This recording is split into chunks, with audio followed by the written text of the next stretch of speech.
Hello guys, এই যে দেখেন, এটা হচ্ছে পাতলু, এটা হচ্ছে মোটু, আর এটা হচ্ছে চুনগ্যাম। কারণ এদেরকে কেউ না চেনে সেটা আসলে বলার বাহিরে, এদেরকে সবাই চেনে। এটা দেখেন মোটু হচ্ছে সিঙ্গারা নিয়ে আছে, আর পাতলু দেখেন কি করতেছে। পাতলু নাক, মোটু পাতলুকে সবাই চেনে, পছন্দের। মোটু, এটা কি মোটু, এটা পাতলু, আর এটার নাম হচ্ছে চুনগ্যাম। এই চুনগ্যাম তো সবাই চেনে। চুনগ্যাম দেখো বন্দুক নিয়ে আছে, দেখছো?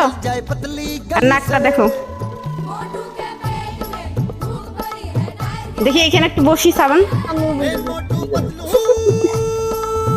আমি তো সেই ভাড়া দেবো না, তুমি বলবা ভাঙবে না?